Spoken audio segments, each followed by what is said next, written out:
The story of the Bogey Beast.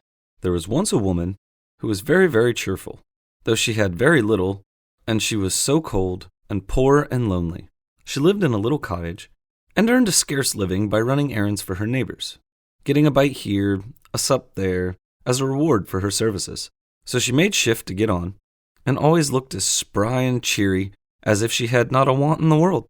Now one summer evening, as she was trotting, full of smiles as ever, along the high road to her hovel, what did she see but a big black pot lying in the ditch? Oh, well, goodness me! That would be just the very thing for me, if I only had something to put in it. But I haven't. Now who could have left it in the ditch? And she looked about her, expecting the owner would not be far off, but she could see nobody.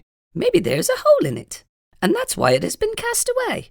But it would do fine to put a flower in for my window, so I'll just take it home with me. And with that, she lifted the lid and looked inside. Mercy me! If it isn't full of gold pieces, here's luck. And so it was, brimful of great gold coins. At first, she simply stood stock still, wondering if she was standing on her head or her heels. Then she began saying, Whoa! But I do feel rich.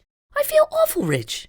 After she had said this many times, she began to wonder how she was to get her great treasure home. It was too heavy for her to carry, and she could see no better way than to tie the end of her shawl to it and drag it behind her like a go-kart. It will soon be dark. She grabbed it and trotted along. It's good it will be dark. The neighbors will not see what I am bringing home, and I shall have the night to myself, and be able to think what I'll do. Maybe I'll buy a grand house, and just sit by the fire with a cup of tea, and do no work at all, like a queen. Or maybe I'll bury it at the garden foot, and just keep a bit in the old china teapot. Or maybe, goody, I'll feel that grand. I don't know myself.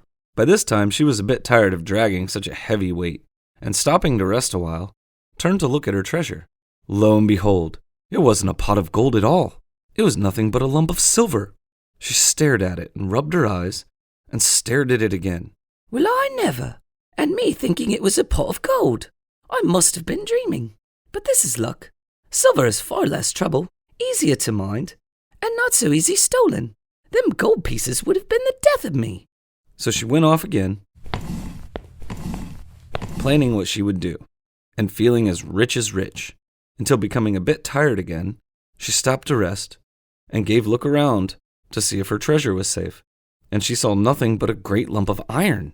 Well, I never, and I'm mistaking it for silver. I must have been dreaming. But this is luck. It's real convenient. I can get penny pieces for old iron, and penny pieces are a deal handier for me than gold or silver. Why, I should never have slept a wink for fear of being robbed. But a penny piece comes in useful, and I shall sell that iron for a lot and be real rich, rollin' rich. So on she trotted, full of plans as how she would spend her penny pieces, till once more she stopped to rest and look around to see her treasure was safe. And this time, she saw nothing but a big stone. Well, I never! And to think I mistook it for iron! I must have been dreaming. But here's luck indeed, and me wanting a stone terrible bad to stick open the gate. But it's a change for the better. It's a fine thing to have good luck. So, all in a hurry to see how the stone would keep the gate open, she trotted off down the hill till she came to her own cottage. She unlatched the gate, and then turned to unfasten her shawl from the stone, which lay on the path behind her. It was a stone, sure enough. There was plenty light to see it lying there, so she bent over it to unfasten the shawl end when, Oh my! All of a sudden, it gave a jump, a squeal, and in one moment was as big as a haystack. Then it let down 4 great lanky legs and threw out 2 long ears, nourished a great long tail, and romped off, kicking and squealing and whining and laughing like a naughty, mischievous boy. The old woman stared after it till it was fairly out of sight. Then she bust out laughing too. Oh, well, I am in luck. Quite the luckiest body hereabouts. Fancy my seeing the Bogey Beast all to myself, and making myself so free with it too. My goodness, I do feel that uplifted, that grand. So she went on into her cottage and spent the evening chuckling over her good luck. No matter what the situation, you can always make the best of it. Thanks for listening, everyone. If you like the stories, hit the subscribe button, and you'll get a notification when the next story comes out next Friday.